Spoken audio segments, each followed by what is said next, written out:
Cordial saludo, queridos aprendices. Esta es una sesión en línea programada para adelantar nuestro tema del Estado Social de Derecho.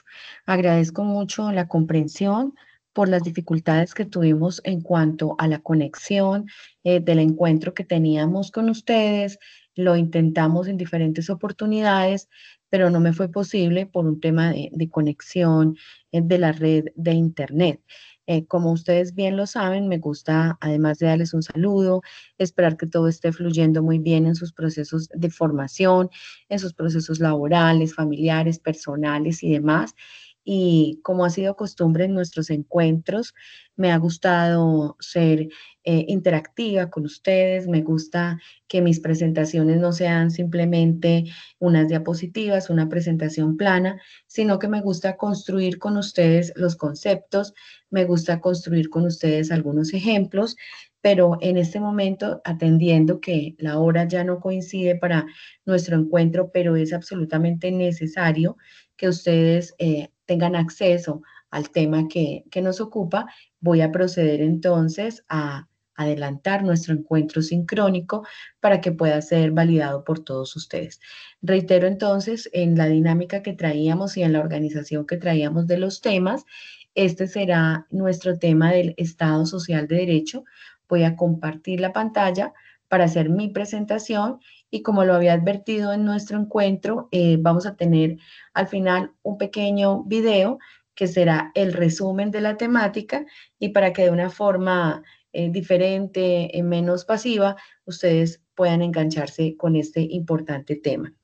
Tal y como lo había dicho, en frente a la retroalimentación, es muy importante que en este momento de la formación de nuestra competencia, ejercer derechos fundamentales del trabajo, ustedes entonces hayan podido interiorizar conceptos, hayan podido manejar no solamente las definiciones que nos atañen, sino que también hayan ustedes podido aprender muchas de las prestaciones sociales a las que estamos llamados los trabajadores, aquellos aspectos que validamos en el tema de trabajo decente, trabajo digno y bueno, todas las temáticas. Hecho retroalimentación a todos ustedes en cuanto a la presentación de las evidencias y como siempre manifestarles que estoy muy pendiente de todo lo que se nos pueda presentar a lo largo de nuestra competencia. En este momento entonces procedo a compartir mi pantalla. Vamos a verificar la presentación que tengo para ustedes.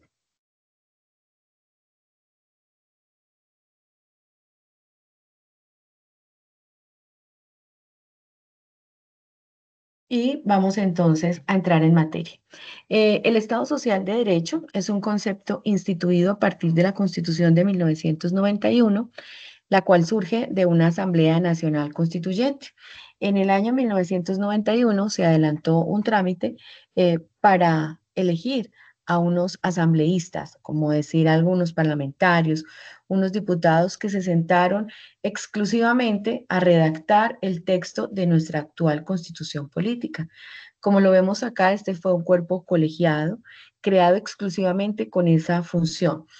Es importante que sepamos que el texto que se redactó en el año 1991 es y sigue siendo nuestra carta de cartas, nuestra carta de navegación, nuestra fuente de derecho confiable, protectora de la legislación y de todos los aspectos que tienen que ver con los ciudadanos en este país. De esta manera, ya hoy hay que advertir que no se encuentra intacta. Ha tenido diversas modificaciones porque se ha venido ajustando a las necesidades de los gobiernos o en su defecto al interés o voluntad política de algunos sectores influyentes.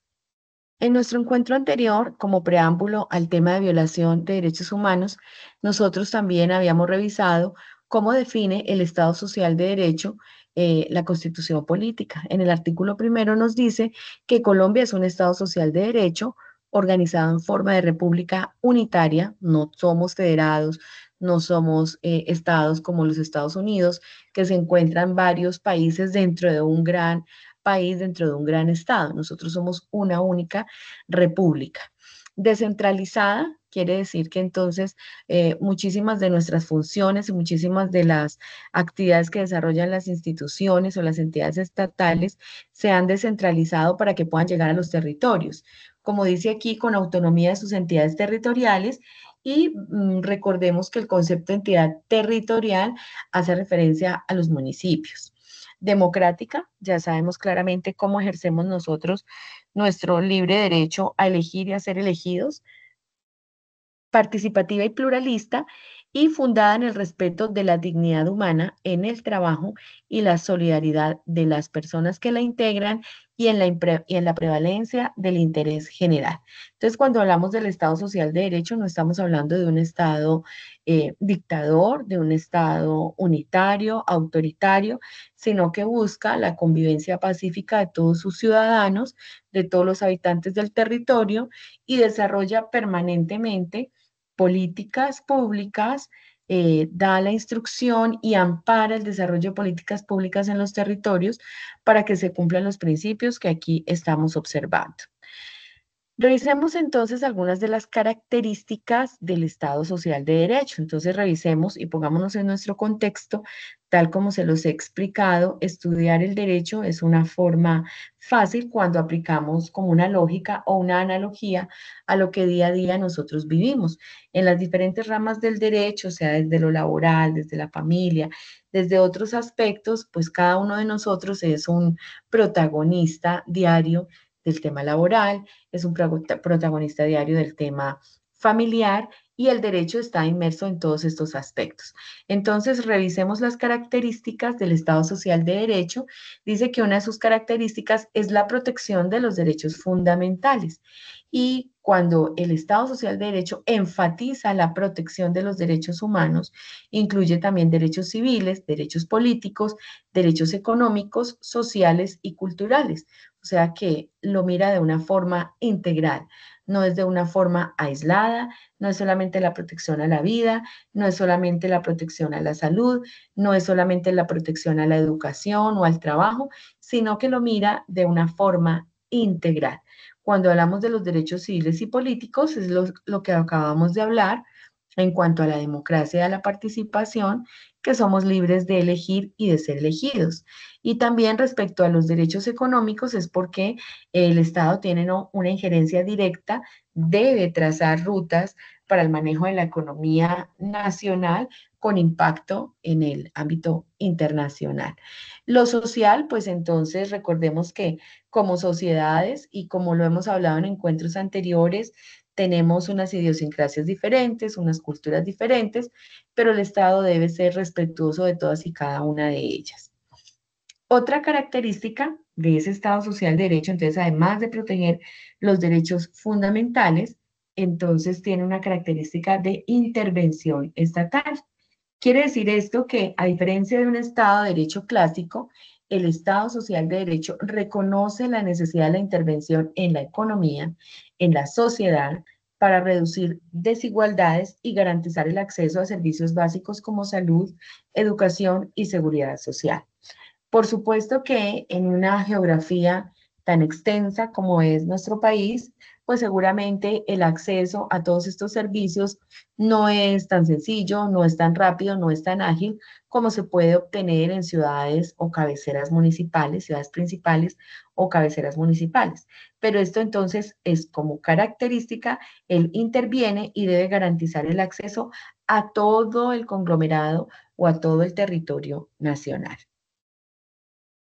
Como solidaridad social, otra característica dice que promueve la idea de que la sociedad debe ser solidaria y que aquellos con mayores recursos deben contribuir a mejorar las condiciones de vida de los más vulnerables.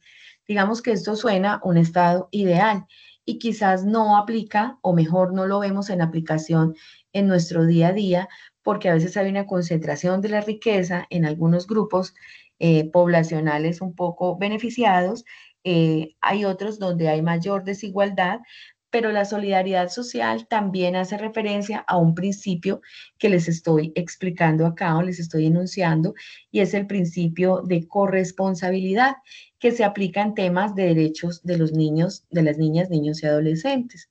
Ejemplo, el principio de la corresponsabilidad en este campo tan específico dice que la familia, la sociedad y el Estado deben procurar la garantía de los derechos de las niñas, niños y adolescentes.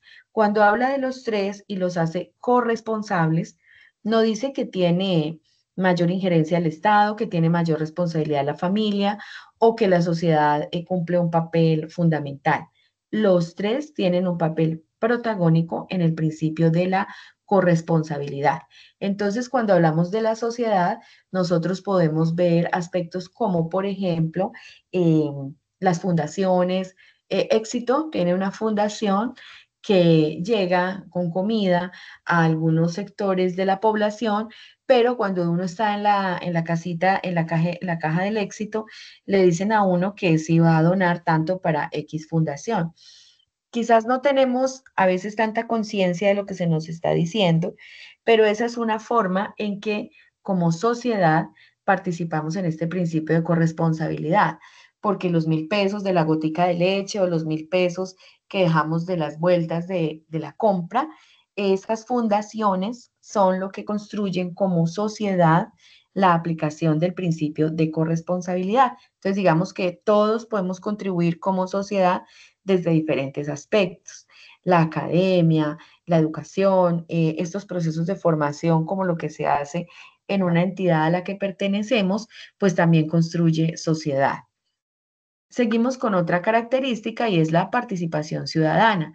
Dice que el Estado social de derecho busca fomentar la participación activa de los ciudadanos en las tomas de decisiones políticas y en la vida pública.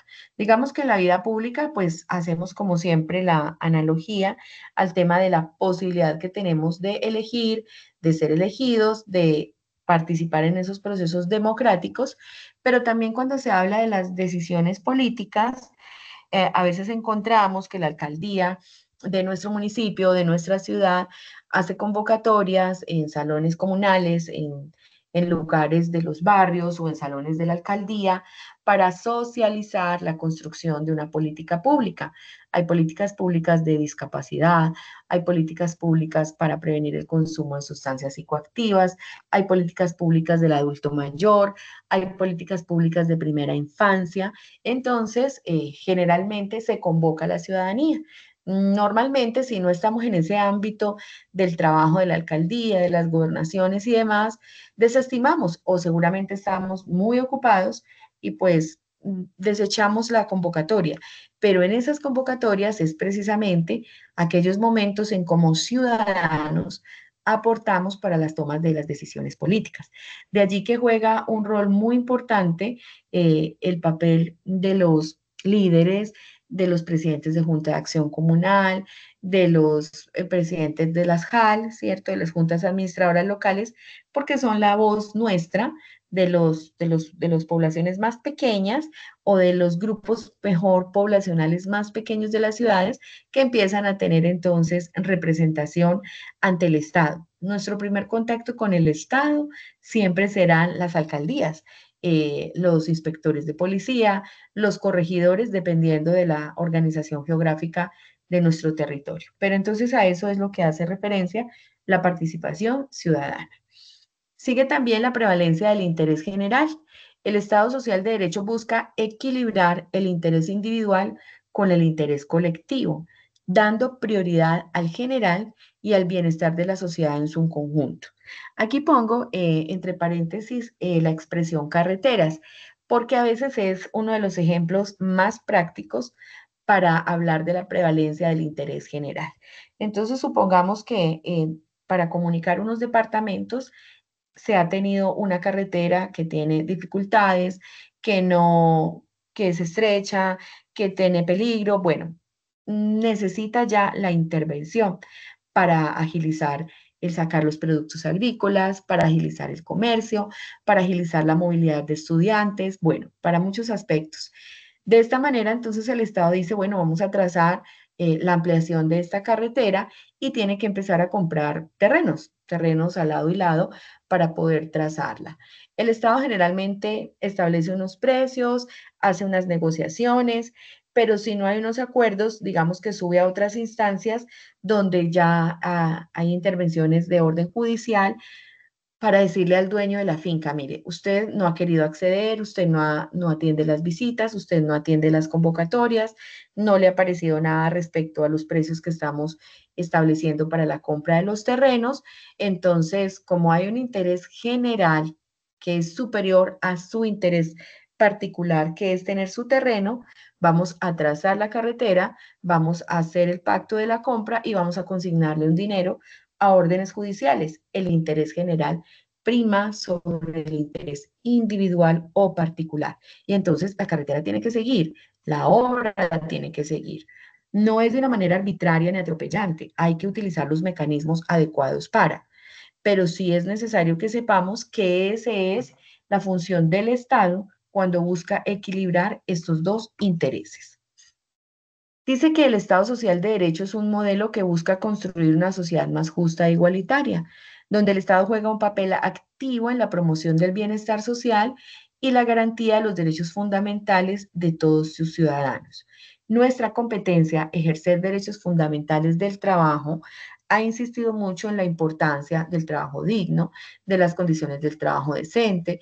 Ya vimos en nuestro encuentro anterior el tema de la violación de los derechos humanos. Entonces, digamos que desde el ideal, el Estado social de derecho está propendiendo de manera permanente para construir una sociedad más justa e igualitaria. El papel del Estado es activo, él no puede quedarse allí de manera pasiva viendo cómo pasan y pasan las cosas, cómo pasan las arbitrariedades, cómo pasa el abuso del poder, cómo pasa el abuso de los particulares frente a los ciudadanos, él siempre tendrá que hacer una intervención. Y hay una figura que yo quise traer para ustedes porque en las retroalimentaciones que hemos hecho de nuestras evidencias inmediatamente anteriores, hemos hablado de los fundamentos normativos de, por ejemplo, el derecho a la huelga, y yo les hablaba allí de la importancia que tiene la jurisprudencia. ¿Qué es la jurisprudencia? Es la recopilación de los pronunciamientos que los jueces hacen en el país sobre determinados aspectos que son similares, las demandas laborales que siempre giran en torno a lo mismo y entonces los jueces se pronuncian, se va haciendo como un cúmulo de esas sentencias, un cúmulo de esos pronunciamientos, se convierten en jurisprudencia y esa jurisprudencia se convierte en una fuente normativa. Muchos de ustedes en las evidencias que entregaron encontraron que la jurisprudencia es una fuente normativa para, por ejemplo, el derecho a la huelga. Entonces, esa jurisprudencia, digamos que no anda por ahí solita, no son como unas hojitas sueltas que andan por allí, sino que hay unas instancias superiores que las recopilan, las reglamentan, las vigilan. En materia de muchos aspectos existe, por ejemplo, la Corte Suprema de Justicia, ¿sí? Y ahora, con la creación de la Constitución de 1991, encontramos la Corte Constitucional. Ella fue creada para precisamente eh, pertenecer a la rama judicial, pero se le confía a ella la guarda de la integridad y supremacía de la carta política. Ejemplo, cuando hay una tutela, cuando se presenta una tutela, cuando se obtiene un fallo, esos fallos de tutela suben a la Corte Constitucional para revisión. Digamos que la Corte no puede revisar todos los pronunciamientos que salen en el país, sino que ellos toman de alguna manera como algunas muestras para poderlas revisar. Y luego la Corte Constitucional se pronuncia y dice, estuvo bien ese fallo o no estuvo bien. Y ese estar bien o no estar bien es acorde a la Constitución política. Hay que mirar qué dice la Constitución respecto a determinados temas para que él pueda determinar, bueno, las decisiones que se toman en la rama judicial corresponden a lo establecido en la Constitución política. Entonces, esa Corte Constitucional es una instancia superior que busca proteger y busca determinar que todo lo que diga la Constitución política sea una realidad, que no se quede en una letra muerta.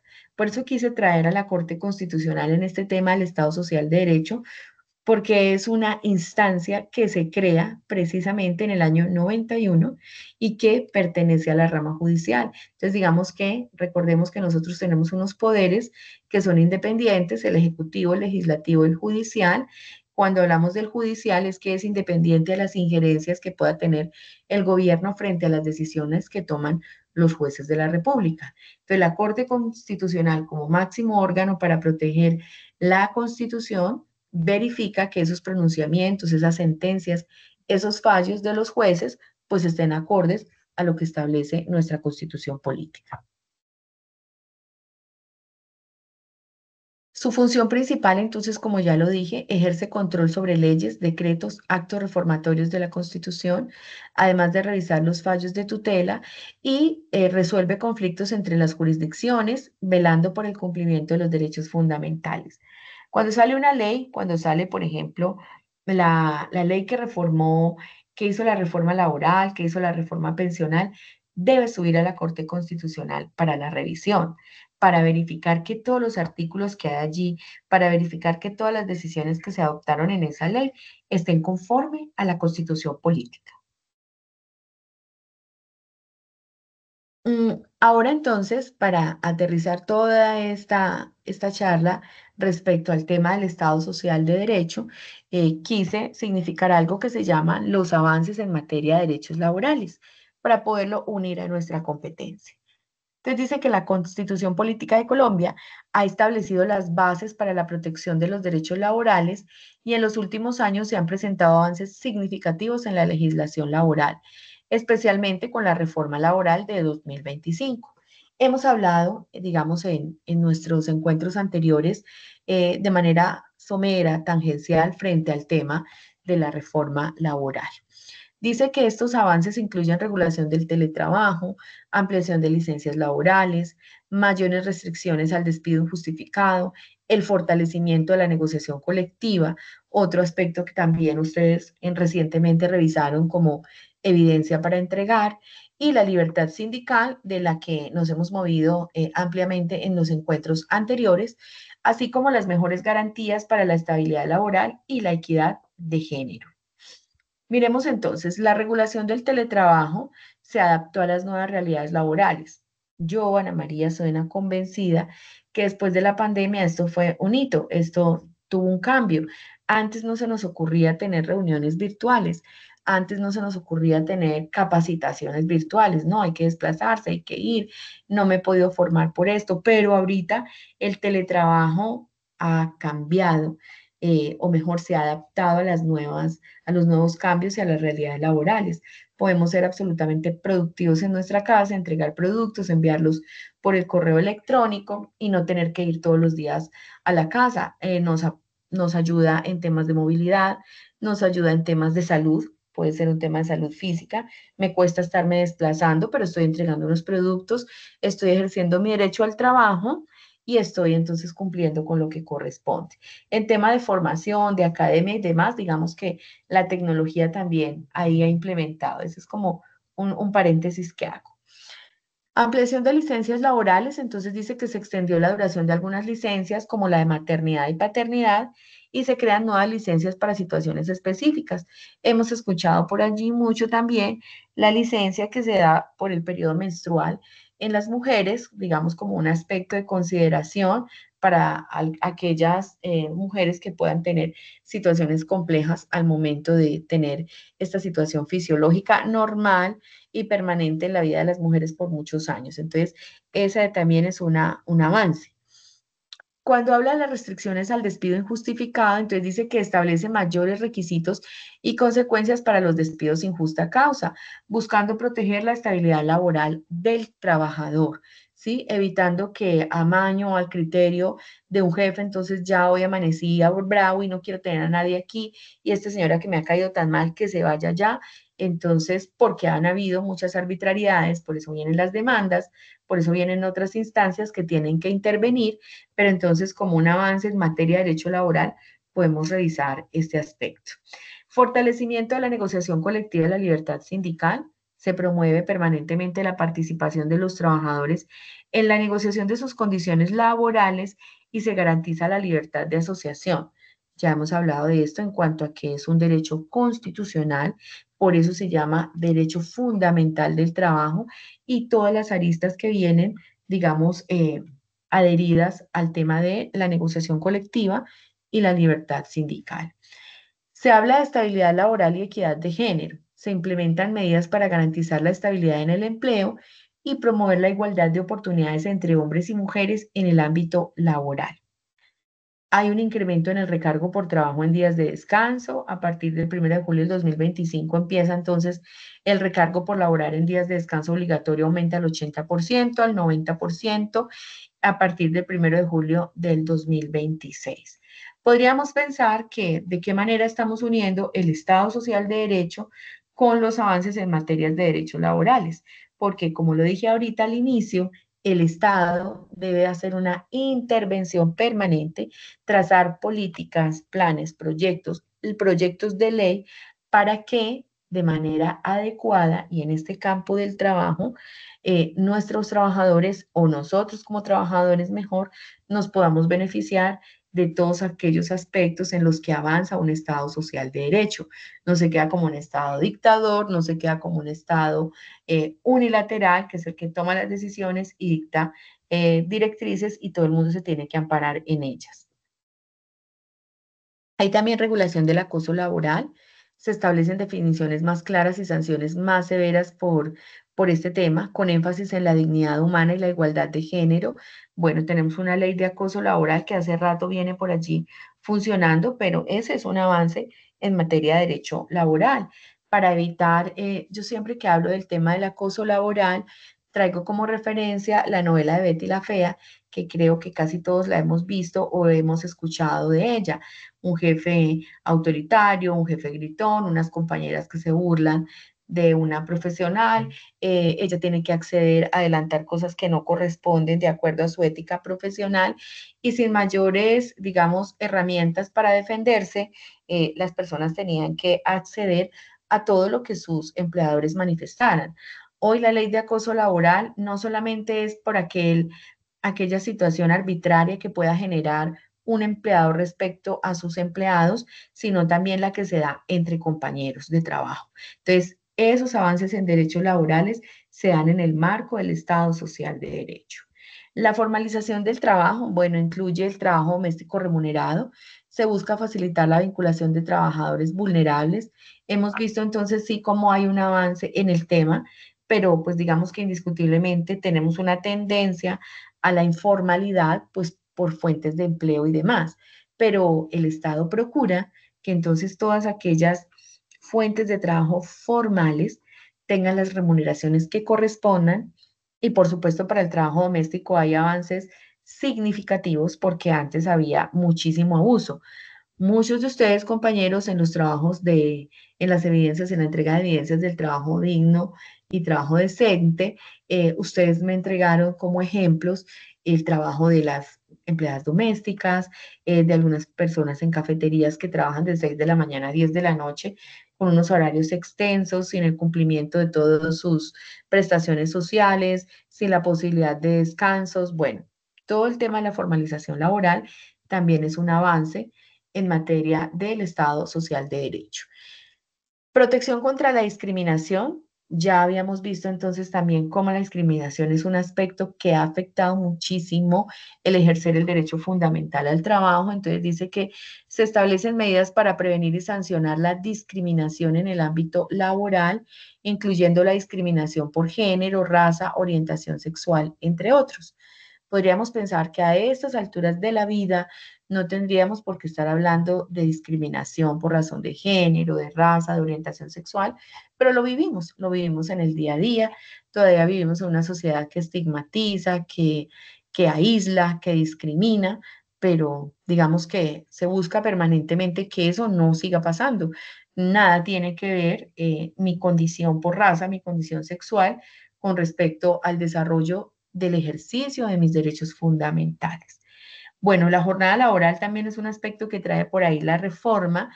Entonces dice que se ajusta a la jornada nocturna comenzando a las 7 de la noche y finalizando a las 6 de la mañana, con algunas excepciones para microempresas y con medidas de apoyo para las pequeñas unidades productivas. En conclusión, y ustedes saben que de manera tradicional, esta clase de conclusiones me gusta construirla con ustedes, me gusta la participación, por lo que ya habíamos manifestado de las dificultades de conexión. eh, Mi cuestionamiento hoy para ustedes, para la reflexión y para su proceso de aprendizaje, con todo lo que acabamos de ver, entonces, ¿qué es lo contrario a un Estado social de derecho? Si el Estado social de derecho entonces busca un Estado ideal para sus ciudadanos, busca el cumplimiento de la Constitución política a plenitud, busca un ejercicio tranquilo de los derechos fundamentales, no solamente del trabajo, sino de los demás derechos fundamentales como el acceso a la educación, a la salud, a la seguridad social y demás. Lo contrario a un Estado social de derecho, entonces lo dejo para la reflexión, pero podríamos argumentar acá y concluir que sería entonces un Estado autoritario, dictador, que toma decisiones unilaterales, que cierra fronteras para las economías transnacionales, que no le interesa firmar acuerdos de libre comercio. Seguramente los acuerdos de libre comercio pues también afectan a los productores locales, pero pues puede tener una visión de que no solamente es que entren cosas para afectar la economía, sino que permite la exportación, permite compartir muchas experiencias de orden económico que en últimas se traduce y se refleja como un aspecto que genera mayor distribución de recursos, que maneja progreso, no solamente para las ciudades, sino para sus habitantes. Entonces, lo dejo para la reflexión. En la conclusión tengo un video para ustedes. Voy entonces a proyectarlo. Es muy corto, muy, muy corto. Les pido el favor de que se den la oportunidad de verlo hasta el final. Solamente dura 4 minutos, pero es una forma diferente y un poco histórica de comprender el tema del Estado social de derecho. Vamos entonces a verlo.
Bueno, jóvenes, entonces de esta manera estamos concluyendo, llegando al final de nuestro encuentro relacionado con el foro del Estado Social de Derecho. Recuerden que estoy muy pendiente de poder atender sus preguntas en el WhatsApp. Como siempre agradezco al INEI por ser mi enlace con ustedes, porque pues de alguna manera facilita todo este proceso. Entonces, una buena jornada para todos y muchísimas gracias por siempre estar pendiente de estos importantes momentos que contribuyen en este proceso de crecimiento, no solamente de ustedes, sino el mío como instructora. Un fuerte abrazo.